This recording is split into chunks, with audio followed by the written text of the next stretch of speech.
Mais je me limiterai à l'aspect politique. Birahim Diagne est là.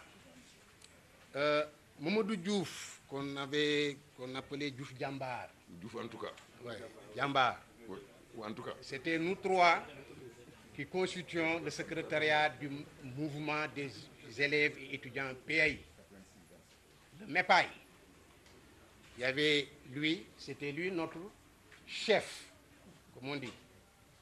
Il y avait Mamadou Diouf et il y avait moi-même. Le parti était en crise parce que c'est nous qui avions poussé en 1967 à suspendre le comité central légalement mis sur pied de manière orthodoxe selon la tradition léniniste. Nous l'avions suspendu parce qu'il y avait une crise du parti traversée par le mouvement communiste international chinois et soviétique. On était jeunes, on n'avait plus de direction.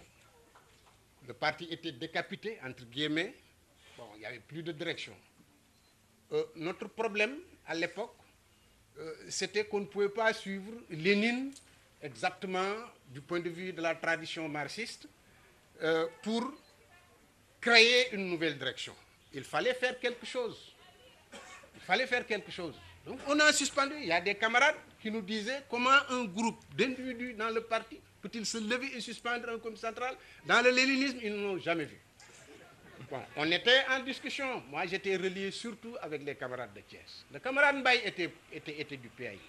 Mais il n'était pas encore réinséré parce que la crise avait fait que beaucoup de camarades étaient là, bon, sans structure de noyau, et il y avait des hésitations, peut-être pour prendre contact avec tout le monde de manière directe.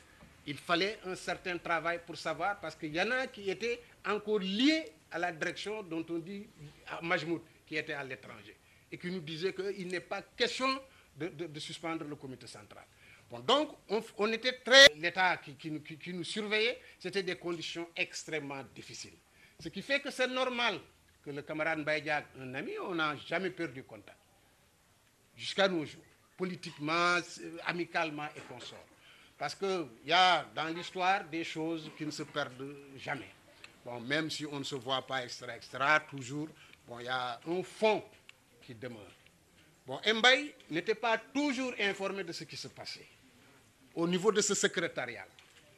Pour le mettre à la direction de l'UDES, si les camarades sont là, il y a eu 2 réunions du CA. On a fait une assemblée générale, on a mis sur pied le comité d'administration.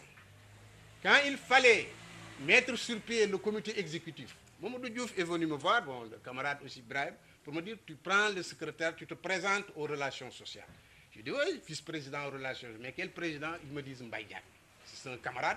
Bon, et il faut qu'on le mette à la direction. Bon, on est parti en réunion au niveau du CA.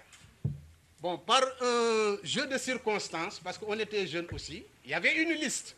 On disait qu'il faut barrer parmi ceux qui ont présenté leur candidature, ceux contre lesquels vous votez, vous barrez. Parce qu'il fallait 7 candidats, les 7 premiers pour passer. Bon, en s'amusant comme ça dans la salle, il y en a qui se tournaient pour dire, ouais, barrel Mbaye Diagne. Barrel Mbaye Diagne. Pour tout simplement des questions de rien du tout. Et c'est ainsi que le camarade Mbaye a été éliminé. Il n'était pas membre du CA. Moi, j'étais passé. Birahim était passé. Toi, tu étais éliminé, Mokhtar. Bon. Donc, c'est le MEPAI qui a cassé les élections. Ah oui. Birahim, très rapidement, on s'est vu avec Mamadou Diouf. Je me suis levé pour dire, vous m'avez élu au conseil d'administration, je refuse cette élection, il faut qu'on reparte pour reprendre les élections un autre jour. Les étudiants ne comprenaient pas Moussa Kanté. Il s'est levé, lui, qui était l'ancien président de l'UET, pour dire qu'il faut reprendre les élections, qu'il n'accepte pas d'être dans ce bureau-là. Ce qui sous-tendait ça, c'est que Mbaye Diagne n'était pas élu. Et il fallait comme président Mbaye Diagne. Et on avait analysé, la personnalité du camarade de 66, 67, etc., etc. Bon, et du point de vue historique, il était capable de diriger le mouvement. Lui, il fallait qu'il quitte l'UED. Parce que c'est l'UDES qui devait être le fer de lance, l'ossature. Et c'est pour cette raison qu'il a quitté l'UED et qu'il est venu au niveau de l'UDES. C'est politique. Le PAI était en permanence présent en 68, Makhtar. Babacar Sokhna, le camarade qu'on a surnommé Limpiao, etc., tout de suite, l'eau. Mais combien de fois on s'est réunis au niveau du PAI avant le déclenchement des événements et après, pendant toute une période, pour soutenir le mouvement au niveau théorique, idéologique et au niveau politique. Et il faut rendre hommage à notre aîné Seydou Sissoko.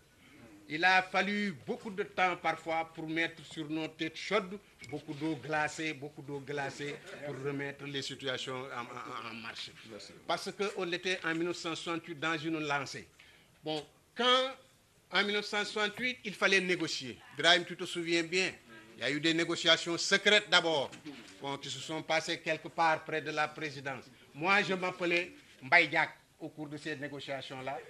Oui, on avait machiné Mbaye pour éviter pour décapiter le mouvement.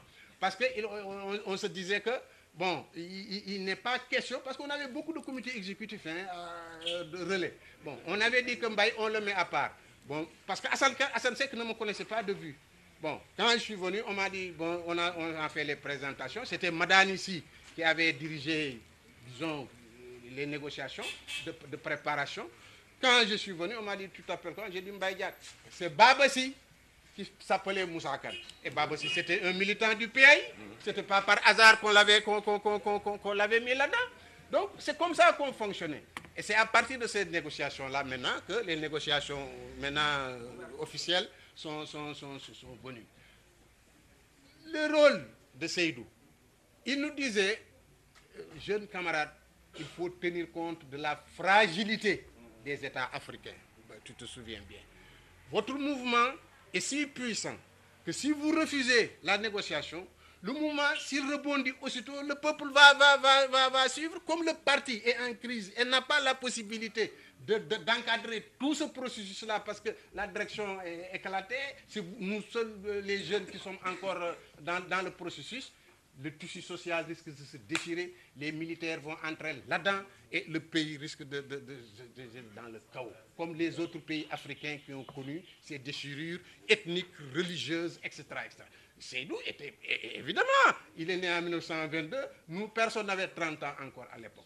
Donc, il était mûr et il nous faisait savoir à chaque fois qu'il y avait des poussées qui pouvaient aller beaucoup plus que ce que nous étions en tant que politique capables de résoudre, de nous dire il faut faire doucement, il faut faire doucement, il faut faire doucement. Bon, donc, il faut rendre hommage aussi à ceux qui ne sont pas là, aux anciens camarades, Babacar Sané, qui était dans le comité du parti, Mbaba Guissé, qui était dans le comité du parti, entre les syndicats, Samba Djoulde, je ne sais pas, est-ce qu'il est là, entre les syndicats et les MEPAI, ce qui s'est tissé, c'est dans le PAI d'abord que ça s'est réalisé, et pour ensuite maintenant émerger. Évidemment, clandestinement, on ne peut pas se lever pour prendre l'étiquette du PAI et pour parler en son nom. Merci, mais je vous remercie de cette histoire. Lui aussi, c'est un ancien PAI aussi du Badr.